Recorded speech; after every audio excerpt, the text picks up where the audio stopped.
our first session here this morning is all around this block behind me, which is fungicide timing.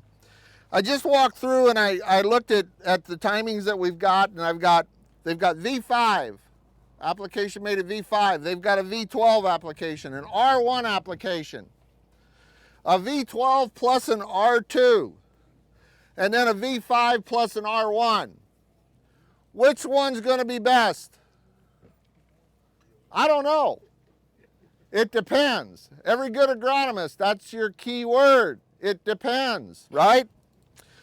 That's why you do business. That's why you do business with Superior Ag. They're Power on. The power's Line on. in. Got it.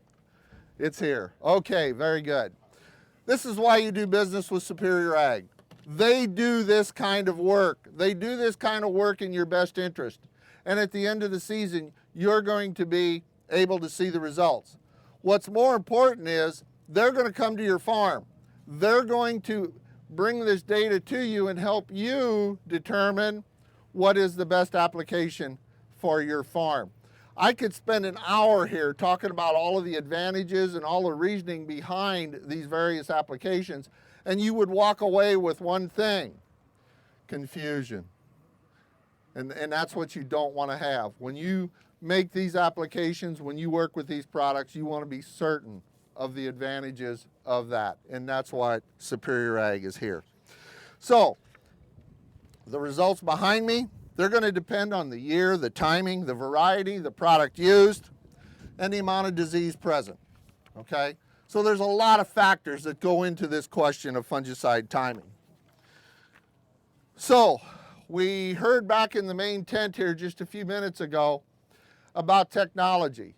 And this is really a big piece of new technology that you can use on your farm that will lead you to higher yields, more production, more profitability. So who here hasn't changed the way they farmed in the last 10 years? Nobody raised their hand. Everybody's farming a little differently, right? Your farming practices have changed. You're using new technology, right?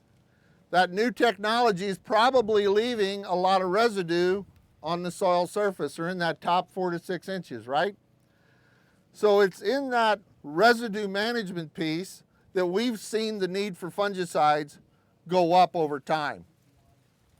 Most of the diseases that you really have to worry about overwinter in your field. And that's a really important piece, because disease management has now become a big, important part of your job. How have fungicides changed? When I started in this business a long time ago, fungicides were used highly in specialty crops. They were more of a curative thing. If you see disease, you went out and sprayed them, because that specialty crop had so much value. You know, we had triazoles, which are the ones that are supposed to arrest the disease. We had strobilurins come to the marketplace. They prevent disease. Now we have SDHIs, which are broader spectrum prevention products. So they've changed. The technology has changed, and we've learned a lot from that specialty crop world that we used to use fungicides kind of solely on. So the technology has changed. They're going to continue to change. You're going to move from the days of a strobilurin and a triazole are kind of behind us. You're up to the point now where you're in 3- and 4-way different mixes that are going to be at your fingertips to use in the very near future. So we went from understanding and working with fungicides on specialty crops for a long time. Then Asian rust came into the situation. We wound up finding ourselves introducing a whole new technology out here to the farm that have really done a lot of good for us. So I want to get back to a little bit about what do fungicides really do? Fungicides really are a technology to protect your technology. Okay? When you think about the seed varieties that you plant, it costs a lot more now, don't they? But your expectations have gone up a lot too, haven't they? We've sort of created expectations based on the way some of our farming practices have changed. So a lot of things have changed, and a lot of things You know, technology has come in to be an expectation, right? Is technology a greater expectation on your farm today than it was some years ago? But can't technology be a major expense that doesn't yield a benefit? You bet it can. You bet it can. And that's why you do business with Superior Ag. They are here to help sort that all out for you, to make sure that as you adapt these technologies, that it is to your benefit. You know, and there's a lot of different ways to measure fungicides. And there's a lot of different ways to use them on your farm for their best benefit in the way you farm. So it's not a one-size-fits-all. But what is a one-size-fits-all in agriculture anymore? So what should our expectations be? Well, it depends. That depends. And it would be really difficult for me to stand in front of you today and try to tell you this is the way you should use fungicides on your farm. So Alex Russell is your Syngenta sales rep. I'm sorry I did not introduce you, but we'll get that corrected. So Alex Russell is the Syngenta sales rep that works directly with Superior Ag. I'm the agronomist. I am her support. I am Superior Ag's support from an agronomic standpoint. And one of the things we wanted to clear up a little bit is some of the questions that we get every year about what do fungicides do and what do they not do.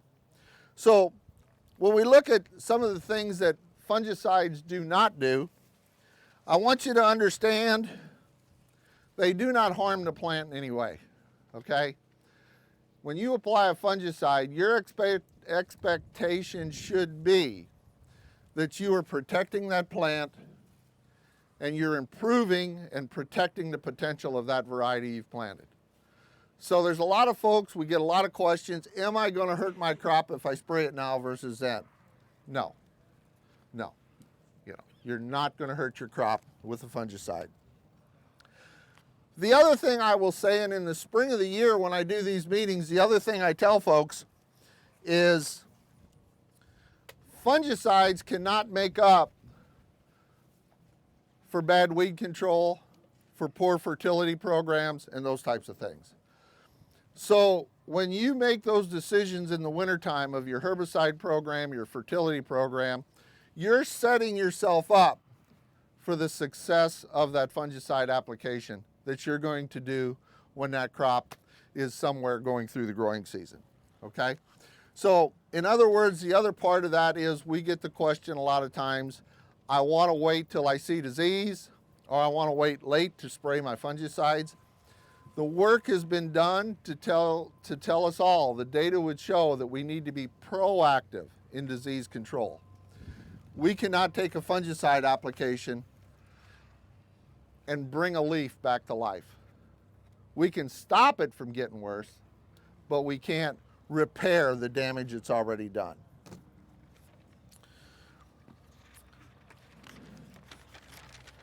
So I want to go through, Alex and I wanted to just touch on a few things to maybe, when you look at the data that you're about to get out of this plot behind you, what are some of the things that we need to understand when we're making this fungicide decision? When the guys are sitting in your office this winter and you're determining your fungicide program, you know, what are some of the things that we have to think about so that we can plan that out as best possible? People talk about fungicides being systemic. Now, what herbicide, Todd, keep me on time because my timer didn't get turned on, okay? What herbicide do we know that's highly systemic? Pardon?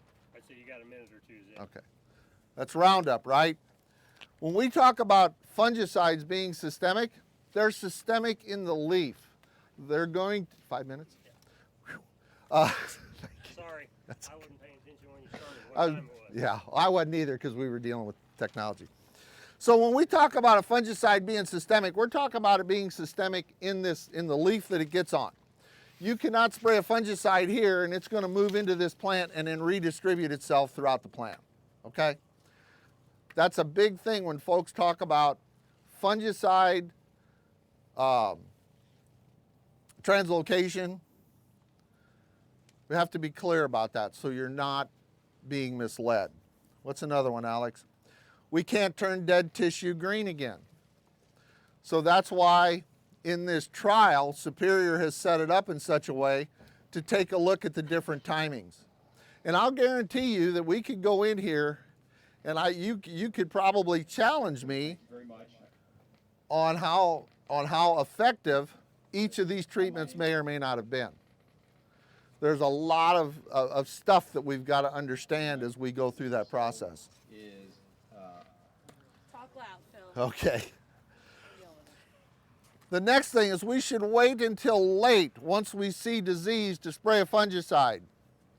That's a risky, yeah. Yeah. The job of the fungicide is to protect from disease. If we put the fungicide on after the disease is present and lesions are showing, we're already behind where we want to be, okay? So we fight that a lot. We want to be proactive in fungicide applications. Half rate, low rate applications. Sometimes we think, well, that's just going to give me a shorter window of control.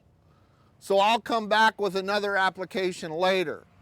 I fight that quite a bit because fungicides are no different than herbicides. Diseases take a certain amount of active ingredient to get control. Okay? So just like if you went out with a low rate of a herbicide, you may find that you have not controlled a certain group of weeds. Same way with fungicides. We have to be good stewards of the active ingredients, and we have to understand the active ingredient that is recommended is matched to the disease control we should expect. Okay? What's another one? There's been a lot of talk lately about overheating the corn plant with fungicide applications. That really bothers me, you know, because what we've tried to do is we've tried to explain this to y'all is we've tried to talk about how fungicides work in the leaf, okay? And how when we're applying a fungicide, some of the stress mitigation that we have with fungicides is about how those stomates, how those pores in the leaf behave. And now we've been hit with this thing, well, I'm overheating my corn plant. So when you think about it, if it's hot and dry, and we help this plant control, if you will, how much moisture it is transpiring, logic would tell you it's going to hold more moisture in the plant, correct? The point about that is when you think about it, are your chances as a human being better if you're overheating? Let me back up. Are your chances of becoming overheated better when you're well hydrated or when you're not? Corn plant's no different. We can help this corn plant hold on to more moisture internally. It's going to be much, much better at dealing with the heat and the drought stress, which hasn't been a problem much this year. So with that, Alex, do you have anything you want to add? No, Phil hit on it best when he said, you know, you guys work with Superior Ag, you rely on Superior Ag, and I rely on them as well. They're my customer. It's my job to bring them information about our new products, things that are going on in the industry, and have faith when you work with them that they're going to bring that to you. They're going to be those people that partner with you. When I come to your farm, it is with their consent or with them as your salesman, as a manager of that location. I'm an add-on. Phil's an add-on. We're here to supplement the good things that Superior helps you with, tells you about how they help you manage your farm and make better decisions. You guys just heard in that tent about how when it comes down to it, it's all about what we're paying per bushel and how we can do better with what we have, right? Superior is going to be the partner that helps you do that. and it's part of my job to help them be equipped to do that as well. So. And fungicides are not simple. They're complex. What they're doing inside the plant is very complex. It's not an easy button, guys. It's not an easy button at all. Understand how those fungicides work, and it'll be much, much easier for you to feel better about those purchases when you make them.